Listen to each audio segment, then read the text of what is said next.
Hello! So before we started the session today, I thought it might be prudent to explain this new Oracle system that I have been developing and trying out and experimenting with. And it's pretty simple. Firstly, we decide the modifiers. So let's say it's unlikely. Let's say the question is this poisoned? Like, is something I just drank poisoned? I'm gonna say unlikely. So then we roll a d20. So 5. So 5 minus 3 is 2, and that gives us a no, but it's just not just a no, it's an extreme no because there are degrees of success. So basically, if something is more towards 0, then it will be more of an extreme no. If it's more towards 20, then it will be an extreme yes. Something like that. So there's also the possibility for random events to happen, and these are partially inspired by Mythic's events, but I changed it up quite a bit and used a 2d6 for it as well. So for example, if you get a 10 with the modifiers, then you have to roll a 2d6. And let's see, I got 8, so PC negative, so something bad happens to my player. And you can roll on the chaos portents that I have here, and that might be 94, which would be weep. Weep 61 victory. So maybe it's some kind of Pyrrhic victory where like we achieve something that we think is a victory but it's not really. Something like that. It depends on the situation, of course. But what I really wanted to cover is the optional rules that I have. So these are some optional but highly recommended rules that I am going to be using, wherein we first frame the question such that the yes answer is harmful or less desired. So, for example, the example I say here is the room I'm escaping guarded? Instead of, is the room I'm escaping, safe or unguarded? So, we first frame it like that, and there's a reason why we frame it like that. Let's say I'm rolling, let's use the example here, I'm rolling with a likely chance. So let's just roll. And I get a 10. So 10 plus 3 would be a 13.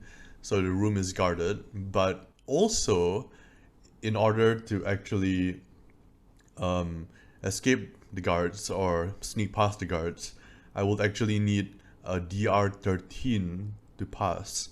So I will need to actually get a successful agility roll, or maybe it's a presence roll of like 13 or above in order to succeed at that action.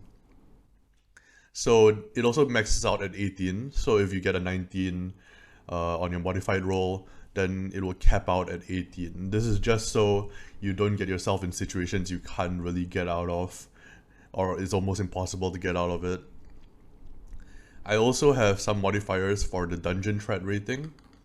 It's written right here, but this is not that important because for our dungeon we're using a normal difficulty and the modifier is basically 0, so we'll be using that along with our oracle, so it's basically unmodified. And that's all of the explanation, I think, for the oracle that I'm going to be using, at least for a while. And let's see how it goes. Okay, recording now, and we are on, I believe it's session 4, because I split up the last VOD into 2 sessions.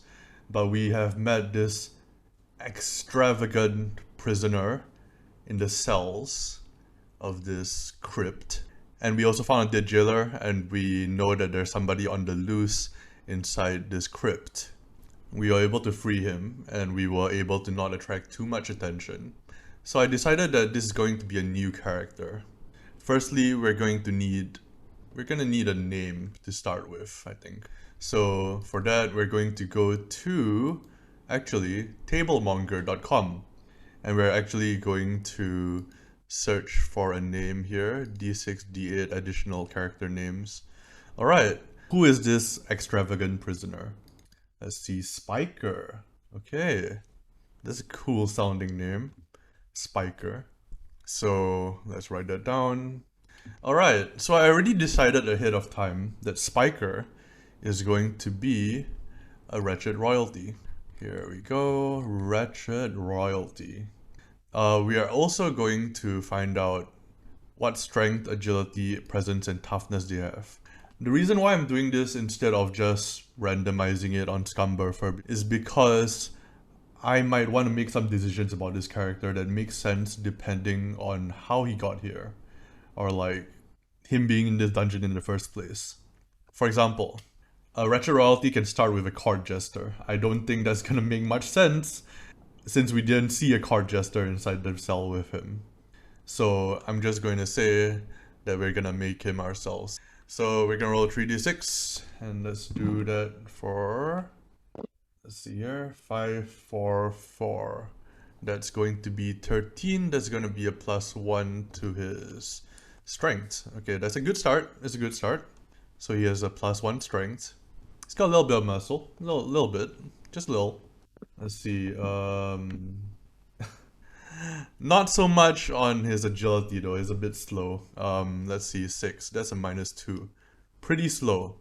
How about their presence? And that's going to be a -1 to their presence. They're not very intelligent. Uh, let's see about their toughness though. Please give me some good rolls here. Oh no, okay, they are not very tough either. They're somewhat strong, but everything else sucks. So Spyker, the wretched royalty. How much hit points does he get? So you're gonna roll d6. And that's going to be 2 hit points. He's a bit squishy. He's a little bit squishy. A little bit. Just a little bit. He's very squishy. And he's going to be a wretched royalty. So we're just gonna write that down. Wretched royalty. I don't think he's gonna have anything. Yeah, let's see. Does he maybe have an item that they took away from him? I think that's likely. I think that's likely. So let's just say that's the case.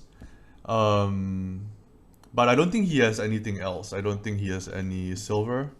I don't think he has any items on him. I don't think he has anything at all. Maybe he has a bit of lard. Yeah, I'm gonna give him maybe a bit of lard.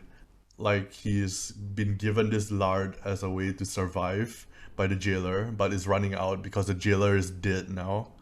And he has no weapons, he has no armor, he has nothing. Very squishy, not very good. Let's see here. We're gonna roll, and he's gonna have something of use that has been taken away from him. What is this thing? Let's roll a d6, and we'll find out. Got a 6. Born of Schleswig Lords, once per day release a blare from this dented old trumpet, and test presence DR12. One creature may make their next non-combat test an automatic success. Okay.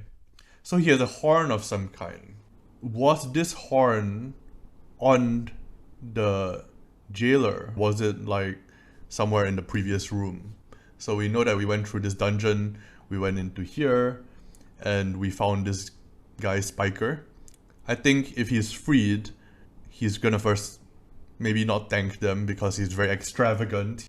I think he's gonna request that he go into their room to pick up his horn, if his horn is there. Is it there? So is his horn in the previous room? Yes, yes it is. Okay, so we're going to backtrack a little bit. And as we're backtracking, we're gonna ask him a few questions. I think we're gonna draw him up first before we ask any questions. So I'm imagining Spyker as, let's see, wretched royalty. I'm thinking he has long blonde hair and he's covered in robes of some kind. Yeah, let's go with that. Just draw him up real quick, and I'll just make him kind of sketchy. He's probably gonna die soon anyway. 2 HP, remember? So I just draw him up real quick. And I think he's gonna be a little bit more on the chubby side. Maybe, yeah, something like that. Like a little bit chubbier than the other 2 characters, and he's covered in these robes, right? I think they're gonna look very fine and nicely woven, but I don't think I can do them justice in a drawing as fast as this. I think he's maybe gonna have a glimmer, and he's maybe like, he maybe looks like that a little bit. And I think even though he's royalty and he has these fancy robes and everything, I think he's still smothered in dirt, grime. You know, he's been here for a while. So we're gonna do that. And we're also gonna, yeah, gonna give him a little bit of dirt here, a little bit of grime there. Dirty him up a bit, make him look not quite as royal as he should look. And I think that's good enough. Yeah, I think that's good enough. And this is Spyker. So, firstly, let's ask him, how did you even arrive in this place? Why were you, as a wretched royalty, put into this prison? You know what? Actually, we know that Spyker is going to be of use to us. He's going to come with us. But we don't know how willing he will be to answer these questions. So what I should have done is, like with every character, I should have done a reaction roll on him, but with a modifier. We freed him, we helped him out. I think it's going to be a +3 modifier. I'm gonna say it's a +3 modifier. So I'm gonna roll a 2d6 with a +3 modifier. 11, he's helpful. Okay, that's good for us. So he is helpful towards our cause, whatever that might be. We still don't know yet. We came into this crypt, we don't know much about it, but he's going to be helpful. So we ask him, how did you end up here? And I think for that, we're going to roll on our very helpful friend, the portents and curses of the Prince of Gors. And we're gonna roll d20, and we get an 8. Ooh, okay, this is interesting. Okay, if you guys remember, the withered twin is what we rolled when we actually got the dice of flesh. The dice of flesh that actually alerted us to the rituals. I'm going to say that he has the misfortune of being associated with that ritual. I'm going to say that he is one of the higher-ups of one of the cults. And I think it's very, very likely that he's one of the cult of the Howling Lamb. The reason being is that the cult of the Pregnant Bull is actually dominating and killing the cult of the Howling Lamb, and it will make sense that he will be in this dungeon if that were the case. So, is he part of the cult of the Dying Lamb? Howling Lamb, sorry. I'm gonna say it's likely, so it's gonna be a +6. Yes, very much so. So, he is definitely part of the cult, and he probably is one of the higher up members as well. So he will know a lot about that particular cult, and he'll probably know a lot about the cult of the Pregnant Bull as well. Okay, so that's good. He probably got tossed in here because this is a crypt dedicated to the cult of the Pregnant Bull. So is that the case? I'm going to say that's very likely again. That makes sense given everything that we know now. So we're going to roll that. No, barely no, very, very barely no. It's not. It is not the crypt of the Pregnant Bull. So what else could it be then? It could be the crypt of the Howling Lamb, or it could be just some random crypt. I'm going to say that this dungeon, this crypt, is a sacred site. Both cults are trying to gain control over this crypt, which stands to reason why there's conflict in this crypt, why there's a dead jailer just lying in the cell. This is basically a sacred ground that both sides are trying to reclaim. And for some reason, he got tossed in a cell. Was he tossed in the cell by the person who killed the dead jailer? Yeah, let's ask that question. It's a 50-50. No, he was not. Okay, so he was not tossed in there by the person who killed the dead jailer. So let's think about this for a bit. We know that he is one of the higher ranking members of the cult of the Howling Lamb. We know that this place is a sacred ground that they are trying to both gain control over. I'd say it's very likely that while trying to lead a charge into this area, his men got slaughtered and he got tossed in here to die. And further in are the cult of the pregnant bull, who are leading the charge to try to find something else within the crypt. Is that the case? I'm going to say it's very likely, so it's a +6. Yes, it is. Okay. So, it is indeed the case that this guy, a member of the cult of the Howling Lamb, a high-ranking member, was tossed in here as part of a conflict that they lost, and further in are the cult of the pregnant bull. The question remains though, are we supposed to help him or are we supposed to kill him? Because we know that the 7 women with the black eyes have told us to seek out this crypt, but we don't know yet why they told us to. So the question now is, does he know about the 7 women with the black eyes? I have no idea. I'm gonna say that that is somewhat likely, so it's gonna be a +3, but I'm not sure whether he does or not. Yes, he doesn't just know about the 7 women with the black eyes. He's an emissary of one of them, or like all of them. He basically works under them, and we now know that the 7 women with the black eyes are directly connected to the cult of the Howling Lamb. Okay, so the plot thickens. We now know our goal. Our goal is to stop the cult of the pregnant bull from taking over this crypt. It's a sacred ground. This guy is part of the cult of the Howling Lamb. They came in here trying to regain control. They failed. And the 7 women with the black eyes sent us as basically backup to help Spyker regain control of this crypt. We still don't know exactly how we're gonna do that, but we know that any member of the cult of the pregnant bull, I'm gonna say that the cult of the pregnant bull have horns on their heads. I think that'll be cool. I think all of them have horns above their heads. So we're gonna go with that. And that's how we're gonna know. So Spyker, basically dressed in these lavish robes, leads us on in. But first, he does take his horn. Let me just write that down. Horn of Schleswig Lords. There we go. Okay, so I think from here on out, we're going to go deeper and deeper into the dungeon. And we basically now have 3 characters. Is there anything that we can give him as a kind of weapon? Well, we said we're gonna give him our torches, so that's one. Yeah, I think Naplam is gonna give him the shoe of Death's horse.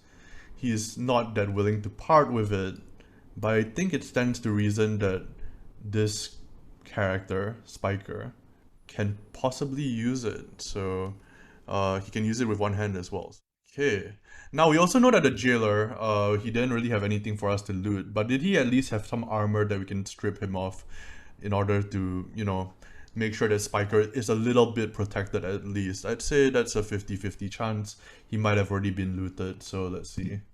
Yes, he does have some kind of armor, and to make it simple, I'm just going to say that it is fur armor, and that it has a -D2. Okay, so we're going to go into the next room. We're gonna go, I think we're gonna go right this time. So we haven't found any special rooms yet. That's important to note. Let's see here, dungeon crawling. So we're gonna roll 2d20, and we get a weak hit, and that's going to result in a regular room. Room adjective, infernal or unholy pit. An infernal or unholy pit. How many exits do we have? No special rooms yet. 1. We got 1 exit out of there. And room contents.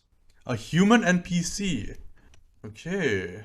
So we come into this pit of some kind. An infernal unholy pit. Maybe covered in candles or something. There's an exit leading out the other way. And there is a human in here. A human NPC. Let's generate him out first. Let's see what he's got. 32. There's going to be a pestilent or leprous. Pestilent. So like sickly. Profession. Prophet. Prophet. I see. We have a sick prophet. I think I know what this is. We come into this room. There's a large pit in the middle, and inside are a bunch of dead bodies. A whole bunch of dead bodies.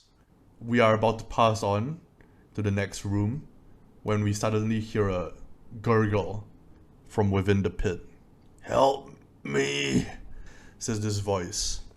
And we look back and there's somebody still alive within this pit. It's some kind of prophet. Now the question is the prophet of the cult of the Howling Lamb, or is it cult of the pregnant bull? We'll know by the horns. So let's see. Are they going to be somebody who is part of the cult of the pregnant bull? We're gonna roll this as a difficulty rating check. So if we do roll a yes, that indicates how difficult it will be to deal with this guy. No! Okay, we're lucky. We find ourselves with somebody who is basically part of the cult of the Howling Lamb. And I think Spyker recognizes this cultist. And does he rush over to help? I don't know. Based on his character and based off the cults, what is the cult like? I think that's a good question to ask at this point. What is the cult like? Is he helpful, or does he have a brotherly love towards other people within his cult? I don't know. I think this is a good chance to find out. Does he reach down to potentially help this sick person and get infected himself? I'd say it's a 50-50 chance. Yes, he does, very much so. Okay, so Spyker sees this, and he immediately says, "We have to save him. He's one of us. He's one of the cult." And I think Naplam and Rebar are like, "Oh god, he's probably infected. You look at him, he's got these like weird pus all over him. It's disgusting. He's covered in dead bodies. We should just leave him be. He's going to die soon." Spyker just reaches in and grabs the guy and tries to get him out. So we know he has a strength of a +1. So we're gonna roll for that. And yeah, so is he able to just grab the guy out? Yeah, so we're gonna ask this using the oracle. So is this guy heavy? Yes, he's heavy, but not too heavy. It's a DR 11 check. So basically we're going to have to get roll on 11 or higher. Let's see. Oh, just right. He has a strength of +1, so it's 11 to both, and he just manages to pull this guy out. It's a strong hit, so I think he's able to grab this guy out without touching too much of him or getting infected. Very nice. So he grabs this guy out, and the guy lays there panting. Is he about to die? Yes, he is about to die, barely. And we get a random event that happens as well. Okay. What is the random event that happens? What is the focus? 8. PC negative. Oh no. Let's see. 42. Consume. 78. Corruption. Consume corruption. I know what this is. So he goes, "So hungry." Spyker is basically over him, and Spyker is trying to calm him down, trying to say you're gonna be alright, even though it's obvious he's going to die. He's incredibly hungry. There's this like incredible, all-consuming hunger coming from within this guy, and he grabs out and he bites into Spyker's arm. I'm gonna ask, is Spyker able to resist this or not? Is he able to resist this damage? Because he only has 2 HP, right? We're gonna have to see, does our new friend die right away? He has a toughness of -1. Yeah, actually the question is, are the others able to intercept this before it happens? I think it's gonna be an agility check. I'm gonna say Rebar gets an agility check, and if not, Spyker has to check against his toughness. Let's roll it. It's gonna be a DR 10, and... oh! Thank god, some luck finally. Rebar is able to see this happening and is able to get Spyker away just as this guy chomps at empty air.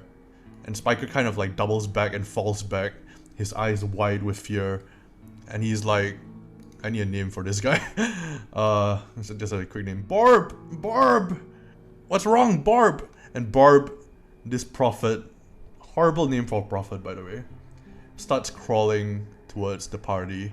It's obvious that he's gone insane, delirious from the hunger, from the infection. Something happened to him. And I think Spyker still wants to help, but Naplam and Rebar are like, fuck that. So yeah, does Spyker still want to help? There's going to be, I say it's gonna be a 50-50. We don't know this guy that well yet.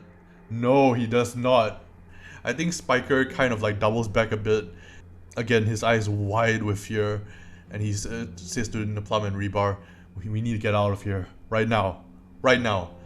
And they move to the next room. Leaving the dying Barb alone. And I think they close the door behind them, if they're able to. But the question is, are they able to get to the next room or not? Let's see. 2d20. Oh, we find ourselves in a special room. So we know that this is a crypt of a sacred place, sacred ground. So I think in this room, we'll be able to find some clues maybe. So we're gonna just say that it's a crypt, a sacred ground. What kind of special rooms might it have?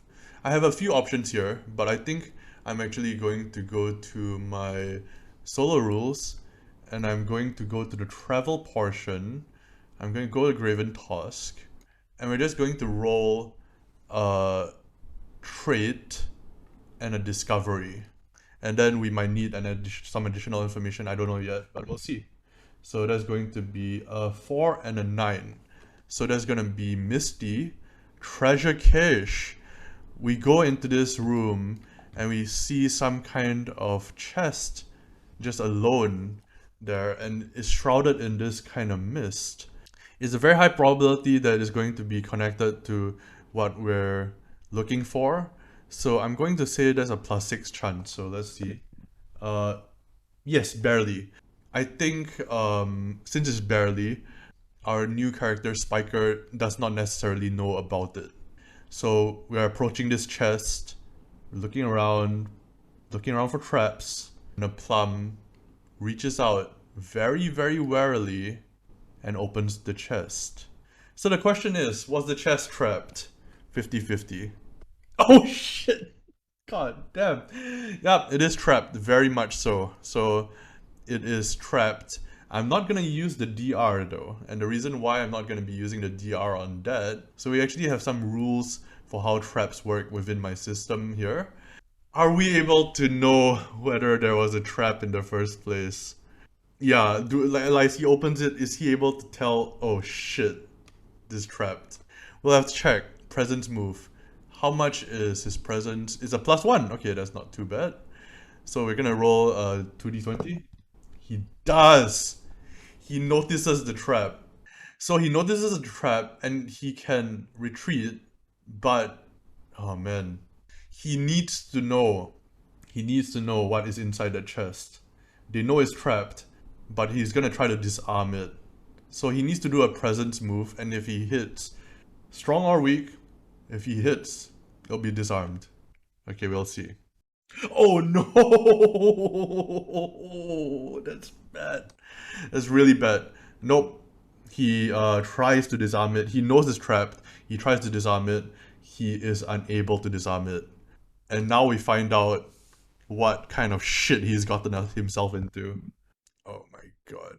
So as he's opening the chest, he's like, okay, it's trapped. He tries to fiddle with it, and he yells out as his arm, there's some kind of mechanism inside the chest that starts to bite at his arm. Agility move. Let's see. He gets, oh, lucky. Very, very, very, very lucky. He's unable to disarm the trap, but he's able to reach his hand out just as it snaps down. He now knows what kind of trap it is. It's a howler bear trap that was somehow put into the chest. It's like a bear trap, but instead for legs, it's for like hands. he sees this trap and it starts slowly cranking open again. And he's like, shit, we need to disarm this. We need to try again. He looks at Rebar, he looks at Spyker. Yeah, I think we could probably trigger it with something else. Could we? Yeah, I'm gonna say we can. So I know Rebar has some chewing tobacco. So I think he throws that in. Does it work? Like he throws in some chewing tobacco, trying to jam the trap. Yeah, I'm gonna say it's just going to be I'm just gonna do a 2d20 roll, and if any of them are above 10, then it goes. So let's see, if any of them are above 10, yes, it works. So he's able to jam and basically disarm the trap. And they're able to open the chest and see what's inside the chest. Okay, so he basically gets a weak hit. He gets some kind of information, but it's quite vague.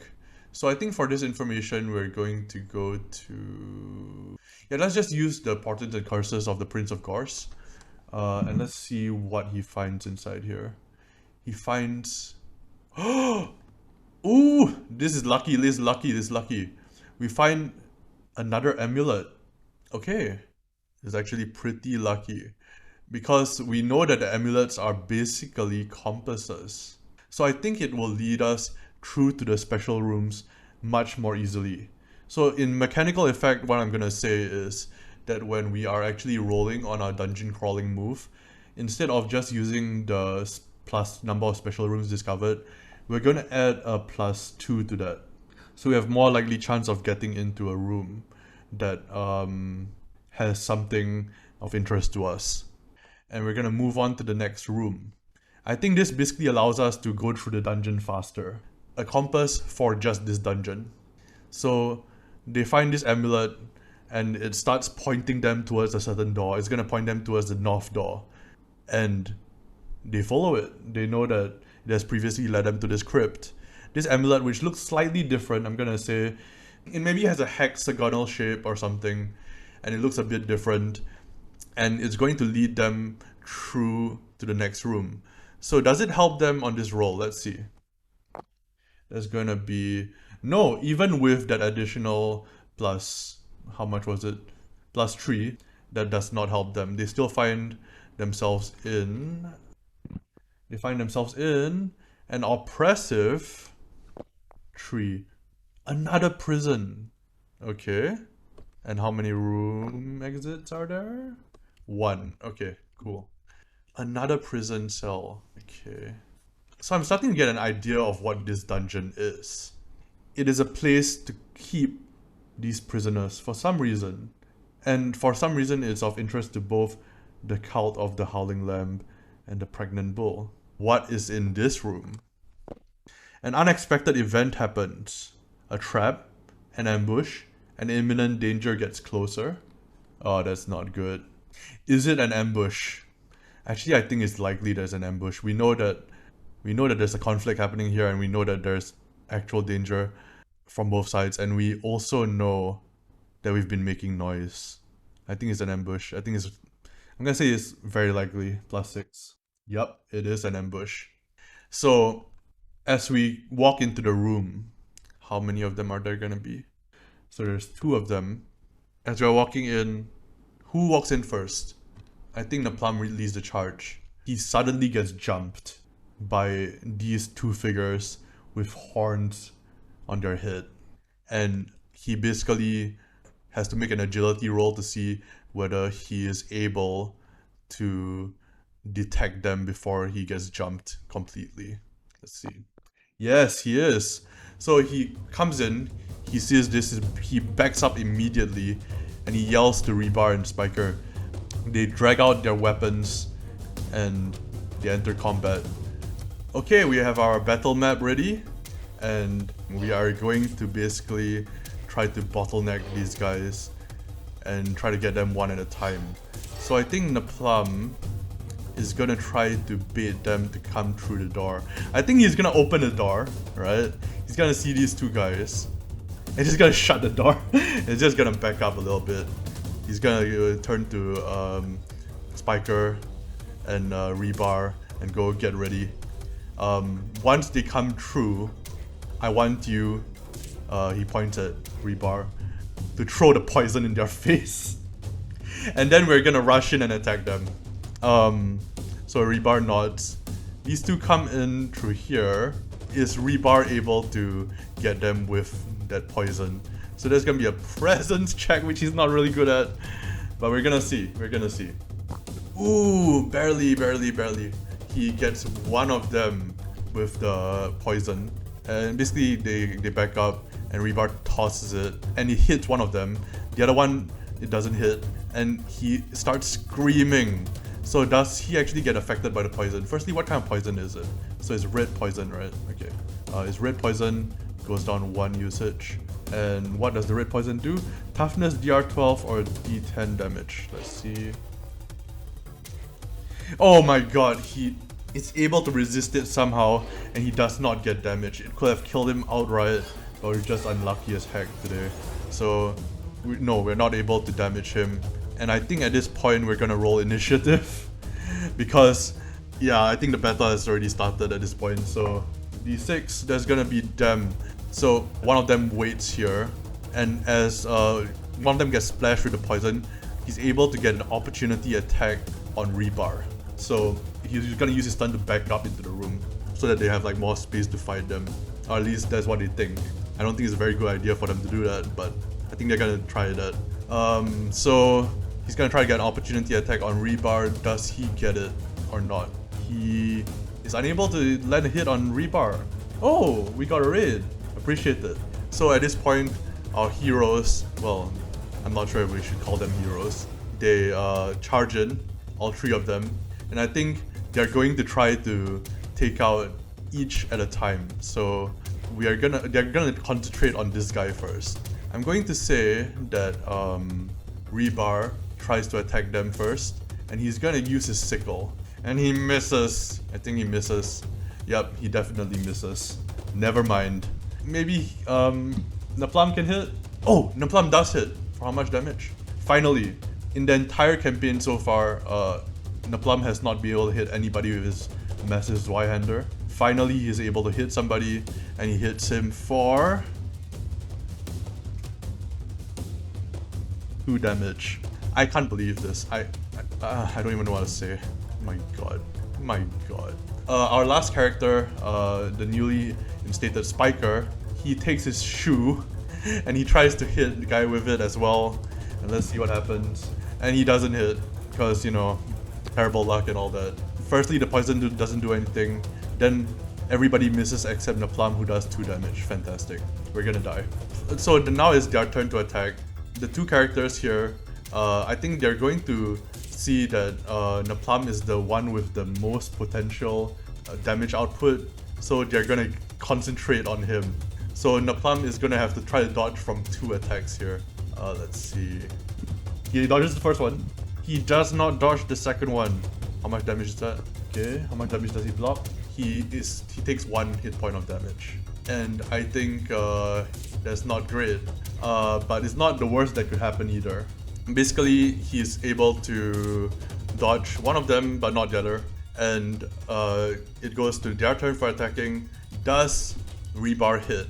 I don't think he's gonna use anything special right now. He's gonna hit. He's gonna hit for D4 damage on this front guy. And he demolishes this guy. This guy is dead as shit. Fantastic. Okay, so at this point I'm gonna roll for morale for these guys. I'm gonna give them an arbitrary morale. I'm gonna say it's gonna be a 8 morale maybe. Oh, just barely. Does he flee or does he surrender? He surrenders. Okay, I think at this point, this guy, seeing that there's 3 of them and just killed one of his friends, he throws down his weapons and he surrenders. And I think this is a good chance to extract some information about this guy. But firstly, before any of that, I think Rebar goes around and checks whether there's anybody inside any of these cells. So is there anybody inside these cells? I'd say it's a 50-50 chance. Yes, there is somebody. Okay, who is inside this cell? Well, it's a very high likelihood there's going to be somebody of the cult of the Howling Lamb. But what kind of disposition and what kind of profession do they have? They're going to have a 63. That's going to be fanatical. Fanatical, okay, I like that. 32. That's going to be a priest. Okay. So we find ourselves with another priest of the Cult of the Howling Lamb. He's locked inside. Spyker immediately recognizes him, immediately goes over. So he comes over and he sees this guy inside and he goes, "Is that you? Is that you?" I need to find a name for him right now. "Rilk? Is that you, Rilk?" And Rilk is like, "Spyker? What are you doing here? I thought you were dead." And Spyker is like, no, they tossed me into a cell. They wanted me to die, but these two saved my life. And basically we are able to probably get him out, right? I think one of them should have the key. I think it's likely that one of them have the key. One of the two people we just killed. Do either of them have the key to this cell door? I'm gonna say that's a likely chance. Very likely actually, so I'm gonna say +6. Yes, they do. So there is a key, and we use it to unlock this door, and we're able to find this guy inside. The question is he in any shape to join us? I don't think he's gonna be in any shape to join us. And being that he is a fanatical priest. Actually, yeah, I could use another helping hand, but that's quite a lot of people. I think Spyker is gonna go, "Look, we need to get you out of here." We already know that Spyker is very loyal towards people of his own cult. And I think this new character, whoever he may be, I think Spyker just wants them to remain safe. However, Naplam and Rebar aren't very agreeable with this series of actions. I think they're gonna want more hands to help them possibly do whatever they need to do in the depths of the dungeon. So I think they're gonna come to a consensus here.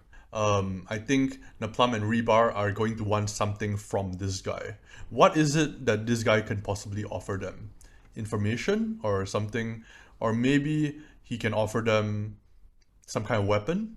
Yeah, I'm gonna say that this guy is able to offer them some kind of information or some kind of item as well. So I'm gonna roll, is it information?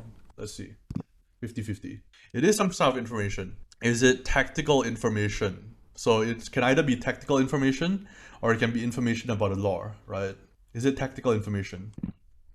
Yes, yes it is. Okay, I think he knows exactly what room we're supposed to go into next. So we already have a +2 to our room roll. We're gonna add another +1 on top of that. So it's a total of +4 for now. So the next time we go into a room, it's more likely to be a special room. And the more likely chance we get to basically find ourselves getting closer to our goal. However, as for this guy, our prisoner, what are we gonna do with him? So Naplam has kind of this Zweihander to this guy's throat. And I think they both crowd around him and they ask him for information, they interrogate him. So is he willing to give up the information? Let's ask it like this. Is this guy loyal to his cause? 50-50. Very loyal, actually. Incredibly loyal. So there's gonna be a DR 17. So in order to get any information out of this guy, in order to interrogate him, we're going to have to try our luck and use our presence. So we're gonna have to see, do we get any information out of this guy? We need one of them at least to get above a 17. Or well, 16 because of modifiers. No, none of them do. So what happens is, the guy with the horns basically goes, "I'm not gonna talk. I'm not gonna tell you guys anything." Like, he surrendered, but if you get me to talk, what they will do to me, I can't even fathom. So, I think at this point, Naplam shrugs and cuts off the right hand of this guy. He screams in agony, and I'm gonna have to roll a d6 to see whether any dangers are revealed. Okay, he screams in agony, but I think Naplam is able to like grab his mouth and is able to prevent him from screaming too much. And he's used to this. He's used to torturing people, being a child soldier in the wasteland and all that. So both Rebar and Spyker look away slightly, and Naplam goes, "Are you sure about that?" So he lets the guy's mouth go a little, like he takes his palm off the guy's mouth a bit, and the guy screams, "They're here! They're here!" And like immediately, I think Naplam just beheads the guy, and the guy's dead. I have to roll another d6 to check whether anybody heard that. Very likely. So instead of a 1, I'm gonna say it's a 1 to 2. If I get a 1 to 2, there's a danger that's revealed. Thankfully, nobody was able to hear that. He was able to hit the guy before any of that actually happened.